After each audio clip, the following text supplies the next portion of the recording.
we are going to do a grammar part. When we are going through grammar parts, we have done few in earlier lessons, and we have learned about two voices there, active voice and passive voice. In active voice, we discussed that there are 12 tenses. We can divide that into present, past and future. In those three, we can see 12 tenses. There we can see perfect tenses. We have already done few in earlier lessons. Perfect tenses, we have done present perfect, past perfect, and in this part we are moving to the next one of perfect tenses, and that is called future perfect form, or we say that future perfect tense. Right, when we can use future perfect form?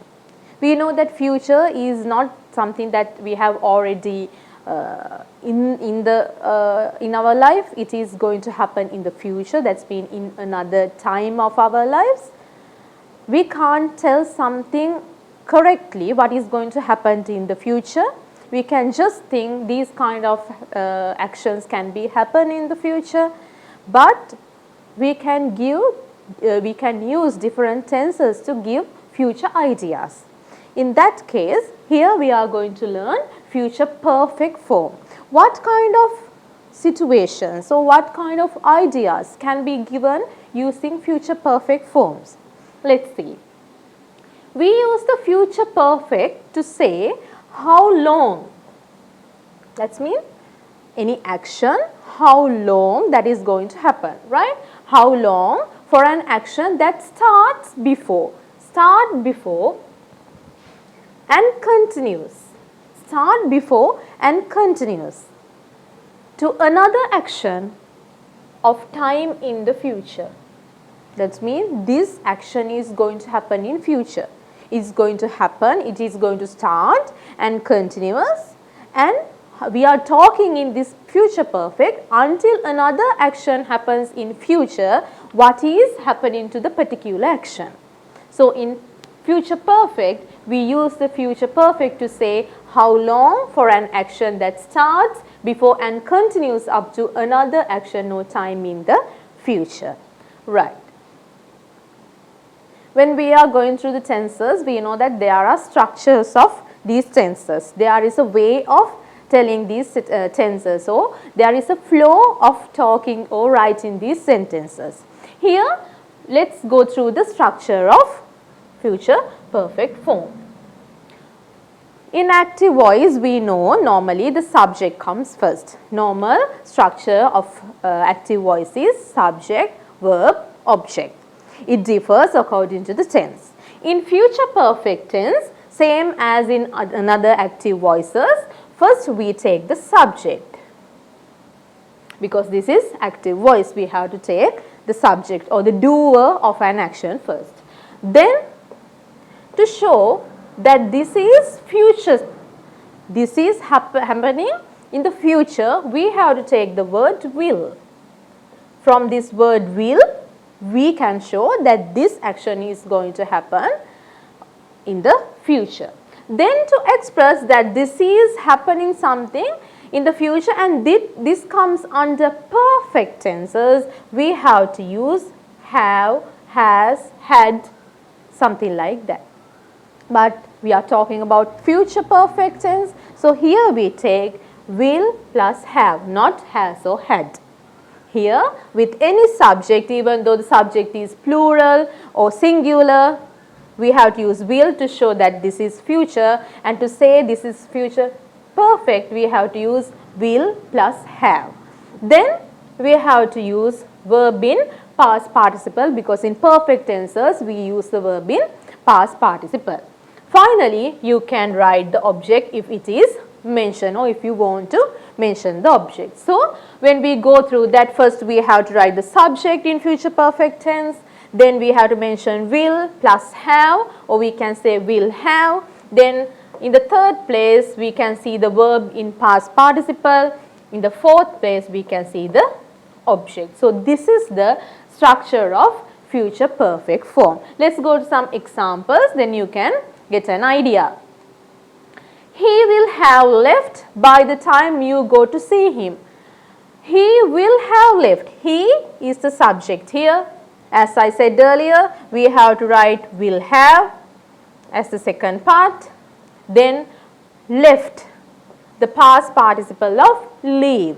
So this is the verb here and that is the past participle of it.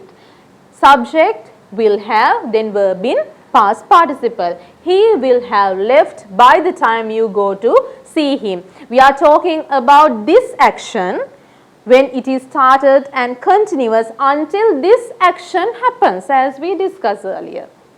This action, the particular action, when is going to happen? It is going to happen in future. It is going to happen in the future, start in future, then continuous until this action happens.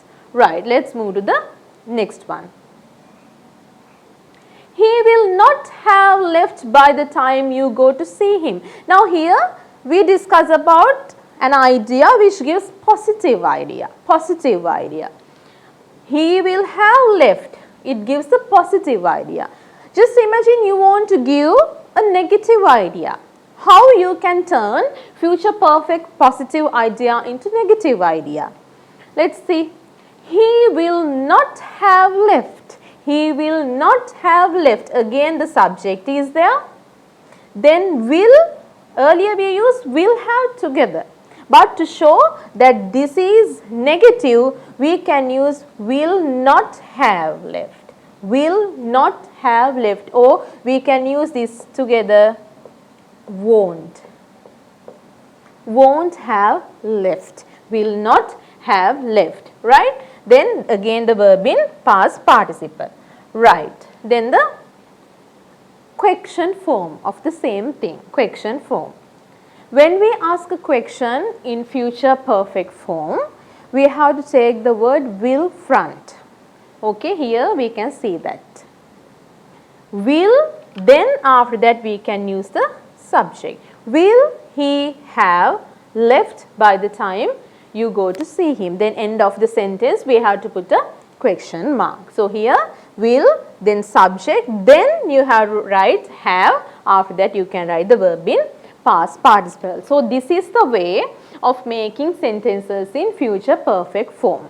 First we have to write the subject, then will have, verb in past participle, then the object. We can form into present negative, positive, present positive one, future perfect positive one, negative one, and the question form.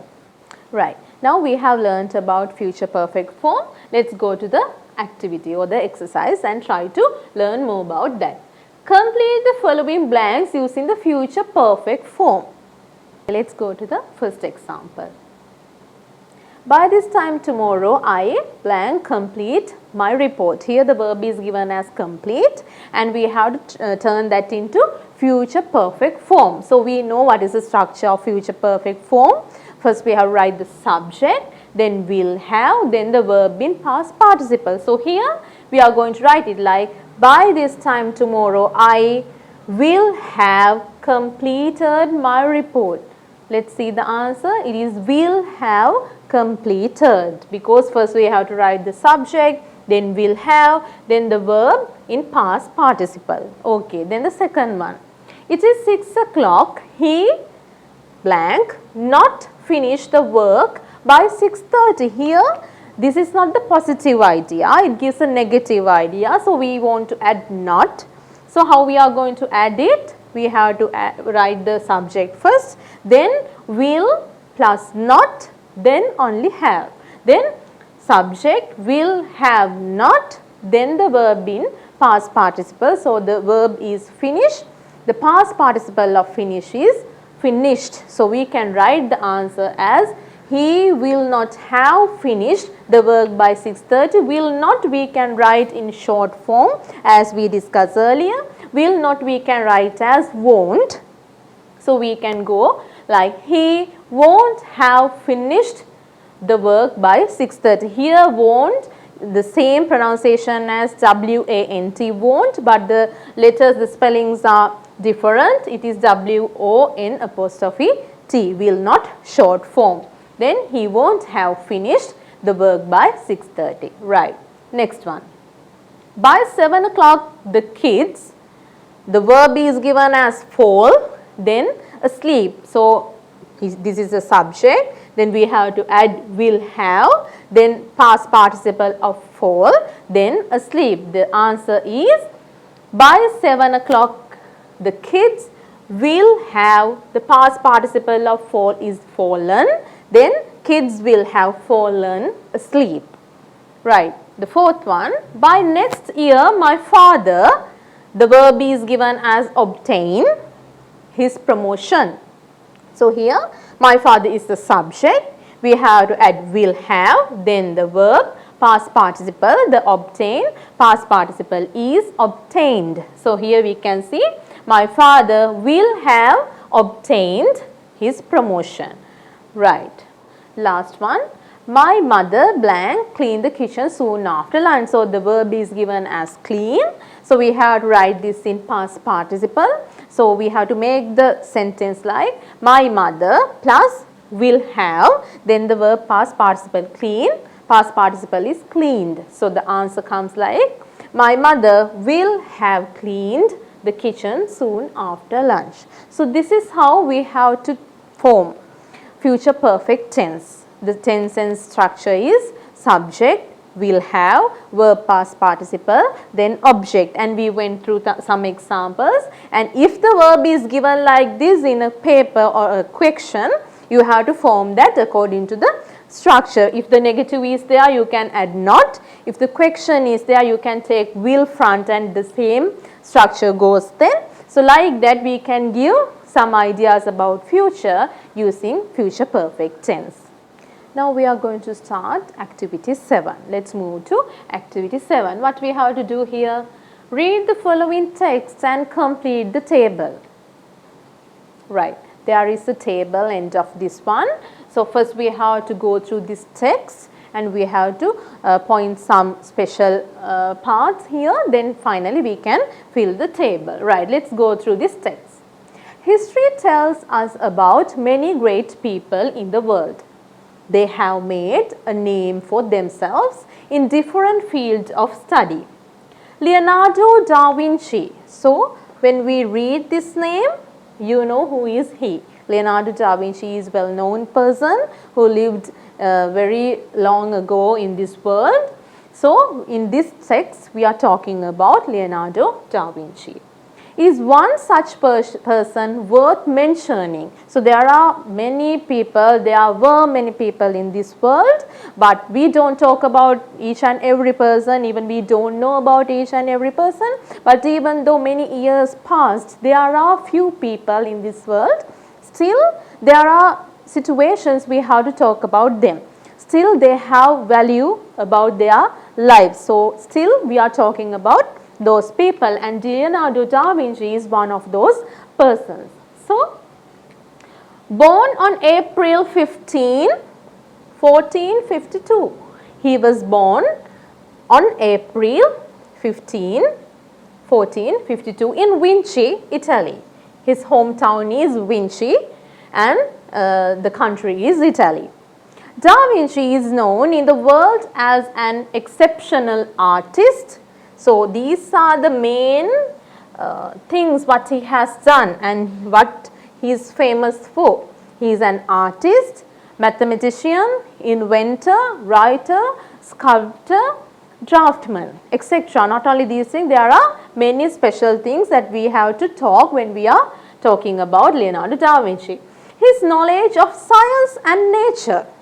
He knew not only about art, writing, not only those things, he had good knowledge about science and nature as well. So, science and nature is believed to have greatly influenced his work in different fields.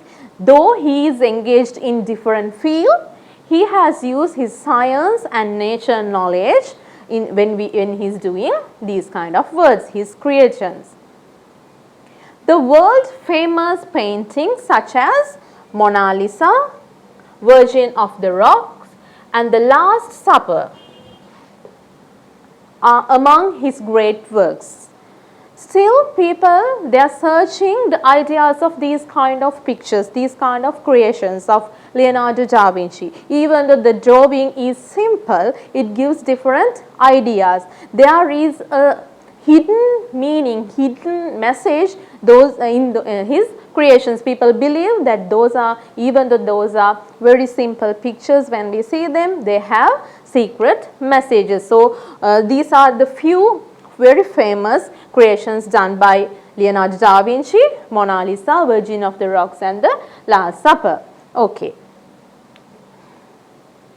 Da Vinci, here you can see a picture of Leonardo da Vinci, and Da Vinci as a child, now we are talking about his childhood. Da Vinci as a child received little formal education. He was not a graduated or well educated person when he was a child. He had only little formal education. With nothing beyond basic reading, he has learned basic reading, writing and mathematic instructions. Even though he is a mathematician, when he was a child, he didn't get sound knowledge about these subjects. However, his artistic talents were evident from an early age. At the age of 14, when he was a small child, he learned technical skills including metalwork. He has done these things. He didn't go through only writing and reading and listening. He has done many other works. So technical skills including metalwork, leather arts and carpentry, drawing, painting and sculpture. These are the other sides. The artistic person inside him was, we can see from these kind of creations. So he has done only a little education in these kind of subjects, but he had a good knowledge in technical skills including metalwork, leather arts, carpentry, drawing, painting and sculpture. He learned all these under the noted artist Andrea del Verrocchio. Now this is his teacher. He has learned all these things from Andrea del Verrocchio in Florence. A pen and ink drawing of a landscape of the Arno Valley is known as one of his early dated work, which is believed to have been sketched in 1473. That means when he was a small one. So this is something that he has done when he was a child. Right. Now those things about, now we have went through the text, and this text is about Leonardo da Vinci. Now we have given some question as a table. Here we can see one side the questions are there, or the main points, and the other side we can see the answers. Okay. Now in this text we were discussing about Leonardo da Vinci. So name of this famous person is Leonardo da Vinci, and place of birth, he was born in Vinci, Italy, and date of birth April 15, 1452. Talented fields, as we discussed: an exceptional artist, mathematician, inventor, writer, sculptor, draftsman, etc. Not only these things, he had many other talents. Work of art: Mona Lisa, Virgin of the Rocks and the Last Supper. These are some work that he has done. Education: beyond basic reading, writing and mathematics instructions. Now he didn't got sound education when he was a child. He got only basic knowledge. Then technical skills, what he had: metalwork, leather art, carpentry, drawing, painting and sculpture. Finally, his teacher, we are asked about his teacher, and his teacher was the artist Andrea del Verrocchio. When a text is given and asks you to write the main points, you can just go through like that. In that case, no need to write grammatically full sentences. There you can just take the points and you can point out the special part. So that's what we have to do in activity 7. Let's move to the other part of this lesson. Martial arts. Have you ever heard that word, martial arts? What do you know about martial arts? Have you ever seen martial arts? Do you know what are the martial arts in this world? when we use these martial arts? Here in this part, activity 8, we are going to learn very basic points about martial arts. Not many things, because when we go through martial arts, there are a lot of things to learn. When you search through internet, you can see a lot of martial arts, different kind of styles, what we are following in this world. You can search many details when you go through internet. There in this part we are learning about martial arts, the basic knowledge about that, and how we apply the martial arts in Sri Lanka. Do we have any martial art in Sri Lanka as well? So that's what we are going to learn in this part. So this is activity 8 in our lesson. This is a reading part, so read the following text and answer the questions that follow. After we went through this part, this text, finally we can see some questions. We have to answer those questions. Before that, let's go through the text and point out the main parts.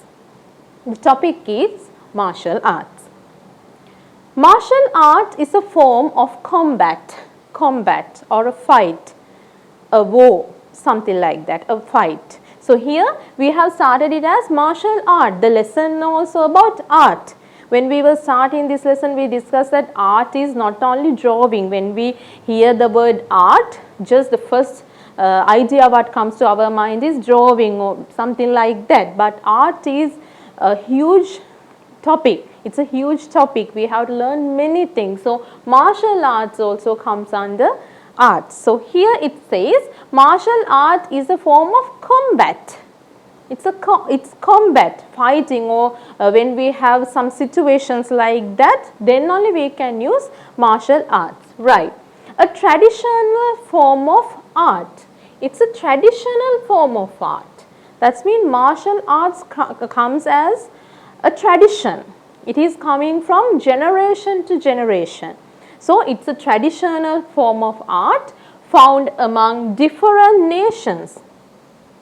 Not only Sri Lanka, martial arts can be seen in different countries, many countries in this world, and they have particular name, particular styles and different ways of doing that. So however, the martial art is a form of combat, a traditional form of art found among different nations in different styles. We can see different styles in martial arts.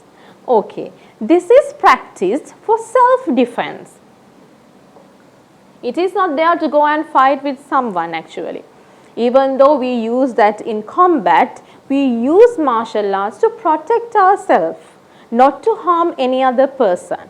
If there is a situation that you have to face something kind of combat or a fight, martial art is used not to harm other people. It is used to self-defense, to protect ourselves from others. So, mental and spiritual development, and sometimes for law enforcement. Not only self-defense, we can do martial arts in order to get mental and spiritual development. When we go through martial arts, if you find more details about martial arts through internet or books, you can find martial arts even in different countries. It is used to mental and spiritual development, and sometimes for law enforcement. To law enforcement also we can learn martial arts. There are two types of martial arts. In martial arts we can see two types, armed and unarmed. Either you can use some equipments, tools, or you can just without those tools you can do martial arts. So we can divide martial arts into two, armed and unarmed, with tools and without tools. In armed martial arts, weapons like, so we call them weapons like sword, shield and daggers are used. We can use sword, shield and daggers when we are, if you are following armed martial arts, you can use these kinds of tools or weapons. However, kicking and punching, that means using leg, we can kick. Punching, that means using hands, we can do that. Kicking and punching are commonly used techniques in both armed and unarmed combat. So even though you are using weapons or not, but you can follow this kicking and punching in martial arts. Right. Styles and techniques used in martial art differs depending on the application and intention. Styles and techniques, the styles and technical ways how we are using martial art is different. It differs according to the application and intention. When you are using that, what purpose you are using that, it depends on that. For example, today many young women learn martial arts for self-defense. If a woman faces something, a problem kind of thing, if she knows martial arts, she can protect herself. So, today, day-to-day life, now in the present, the women in the world, they practice martial art for self-defense, while some turn to it for mental and spiritual development. Some are there, not only women, men as well, they practice martial art to get mental and spiritual development. As well as for physical fitness, we know that we have to follow some exercises and we have to follow some techniques, styles when we are doing martial arts. So, in that case, we can get good health or physical fitness when we are doing martial arts. So, some people are there, they do martial arts to get fitness, good fitness or physical fitness. Judo, boxing, karate, kickboxing, taekwondo and wrestling are some forms of different types of martial arts. Here I have told you that there are not only few, there are many martial arts in this world. So, here the examples are given: judo, boxing, karate, kickboxing, taekwondo and wrestling are some forms of different types of martial arts, right. Now, we are moving to Sri Lanka. We discussed about the martial arts which is spread in all over the world. Now, in this text, we are coming to Sri Lanka and let's see what is the martial art the earlier generation followed, and still we can see that in Sri Lanka. We call that Angam Oath or Angam. We say that Angam Oath. Oath is like fighting, and Angam Oath or Angam is known as the indigenous fighting art in Sri Lanka. That is an art actually, fighting art for self-defense, to mental and physical development, health, fitness. We can use this. So, the martial art what we can find in Sri Lanka is called Angam Oath or Angam. It is believed to have a history which dates back to more than 33,000 years ago. It's not easy, 33,000 years ago, people who lived in Sri Lanka used to practice Angam Oath, right? Then this art is said to have originated from a Yaka warrior. It is believed this was started from a Yaka warrior. That means we believe that in Sri Lanka, people they had different kind of beliefs earlier. 33,000 years back means many years back. So, many time ago, people they may believe different kind of things. So, some people were there, they believed Yakas. So, a person we call him a Yaka warrior who believed about Yakas, then it is believed that he was the main person or the founder of Angam Oath. Ancient kings had used this form of fighting art to protect the nation. So, earlier the kings or the people who have followed this martial art, they used this, they practiced this to protect the nation. Mainly they practice this, the young people and especially men, they use this to protect the nation. Angam can be divided into three sections. Here we can see three sections in Angam Oath, that is Angam Oath, Illangam Oath and Mayangam. Those are the three kinds of Angam Oath which can be seen in martial arts in Sri Lanka. It has been the traditional practice of the guru to impart Angam knowledge and its secrets only to his most faithful and trustworthy student. All the people who lived in Sri Lanka couldn't practice martial arts.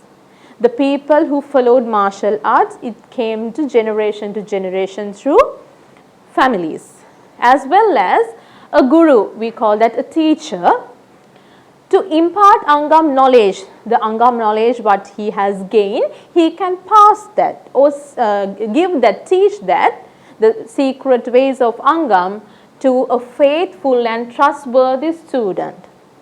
So, the teacher has to find who is the most trustworthy and faithful student in his classes, and finally after him he can give the knowledge, the secrets about Angampura to him. Hence the value and popularity of this form of martial arts has increased over the generation. Still we are practicing Angampura, right? A student who takes the Angam Oath, now there is an oath before practicing this, before studying this martial art, the student has to give an oath. He has to come under the rules and regulation which is given by the teacher. So, we will enter the training area without headwear or footwear. They are not using, now in some martial arts we can see some equipments as we discuss, arms and weapons, all those things are there, but when you are starting that, the first step, you can't wear anything like headwears or footwears. You have to, you can start it without any wear like that. It is considered as a sacred space made of fine clay and ground coconut fibers. Now the ground or the area or the class or the place the students learn Angampura, it is believed as a sacred space, sacred area. So it is built or it is made from clay and ground coconut fibers. So the student can't use footwear and trample them, or they can't use any headwear. So they have to remove those two and they can do the study. However, the students are trained in different locations such as grasslands, in grass areas, so grounds they can learn in grassland, beaches, in beach areas, and even swampland. So, like that, there are different situations and different areas in Sri Lanka. So, Angampura can be learned in different kind of areas. It is a must for a student to engage in breathing meditation. So, that is why we were discussing about that, that helps to develop mental fitness, mental health. So, student have to follow breathing meditation to make his or her combat skill perfect. Okay, now this is about martial arts. We discuss about martial arts which is spread all over the world, as well as what is in Sri Lanka, what we can follow in Sri Lanka. We call that as Angampura, and as well as we discuss about many martial arts which is spread all over the world. Okay, let us go to the text. Now we went through the text and we are going to the question. State whether the following are true or false. Okay, here again we have to write whether the statement is true or false. So we have to use this one of these two words. Martial art is practiced only as a form of self-defense. Can you remember when we go through the text, we discuss not only self-defense, we can do many things. We can do martial arts in order to gain mental development or fitness development, to develop our fitness. So there are many objectives of doing martial arts. So when we go through this statement, martial art is practiced only as a form of self-defense, we can see the answer as false. It is not true. Right. The second one. Lots of techniques are used in martial arts. What do you think about that? Is there only one technique, or we could we can use different kind of techniques? Yes, lots of techniques are used in martial arts, so we can write this statement as true. Angam originated in India. What do you think about that? It is not belongs to India, actually it is belongs to Sri Lanka, so this statement is false. Angam is the Sri Lankan form of martial arts. Yes, true. So we can say that statement is true. Angam combating style is taught to anybody. Can anybody learn that? False. Earlier, the teacher has to find good students, and from generation to generation, from forefathers to the new generation, it was taught. So, Angampura can't be learned by anybody. So, the statement is false. Right. Now, this is about the first part of this activity. Now, let's move to the part B. Answer the following. What is martial art? Okay, we have to answer these questions. So, we have to use full answers. With grammar, we have to write full answers to these questions. What is martial art? Let's see. Martial art is a form of combat, a traditional form of art. It is a kind of combat and a traditional form of art. It comes under an art. Why is it practiced? Why do we do martial arts?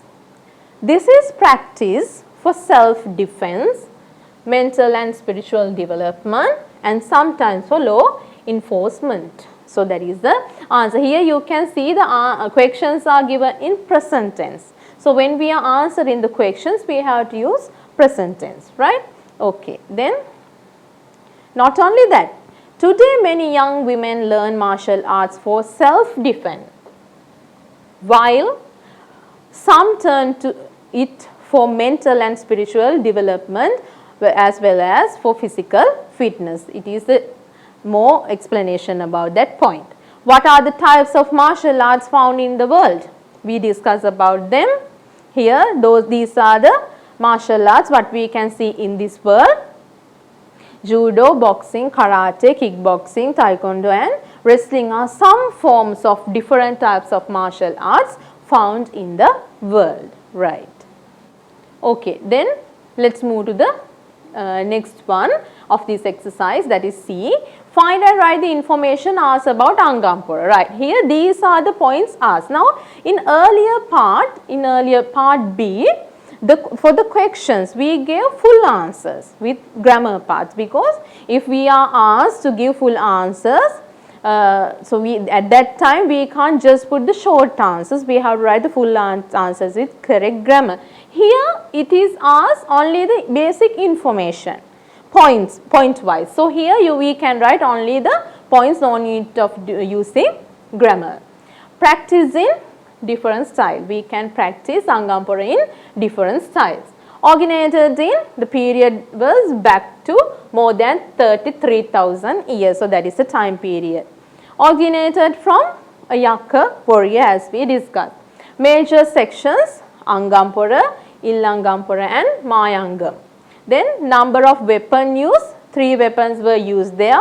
We can write 3 because they are asking the number. So first we have to mention 3 and we can explain about that: sword, shield and daggers. Then rituals. What are the rituals we have to follow? It has been the traditional practice of Guru to impart Angam knowledge and its secrets only to his most faithful and trustworthy student, as well as when we are doing Angam, we can't wear something to we can't cover our foot as well as head. So these are the rituals of Angampura. Okay, now we have come to the end of this activity, activity 8. So if a text is given, first you have to go through the text and you can underline the special parts, and when the question is given you can answer the questions. Okay, this is the part D of the exercise. Find similar words from the text for the following. Right. Now we have gone through the text. So we have to find similar words from the text. So in this kind of question, when we ask to write similar words from the text, we can't write whatever we want. First we have to go through the text and we have to find the answers from the text. So, let us see what are the texts given. Someone engaged in or experienced in warfare is called whom? We can use one word for that, we call a warrior. A warrior is the person who is engaged in or experienced in warfare, right. Then keeping something safely and protecting it from harm, we call that self-defense. Now, these two words, when we went through the text earlier about martial arts, we found this word in the text. So, this kind of this kind of question given, we have to find these words from the text, right. E. What is referred by the following, right, we will see, right. In paragraph 1, when we went through martial art, that paragraph, they are asking in that text, in first paragraph, there is a word called this and they are asking from us, from the word this, what they mention. So, using this, they have mentioned about martial arts. Then, it in paragraph 2. When we went through the paragraph 2, again and again the word it was used and again the word it was used to describe about martial arts. Okay, during this part, in this activity, we learnt about martial art, which is practiced all over the world and not only all over the world, which is practiced in Sri Lanka and we call it as Angam Oath, and we learned the basic things about that. If you like to learn more things about martial arts, you can find through books and internet. So, I hope that you can learn more details about Angam Oath and you can get evidence about that as well. And we have come to the end of this lesson. Art, the lesson was called Art in grade 9 and next day we are going to meet you from a new lesson.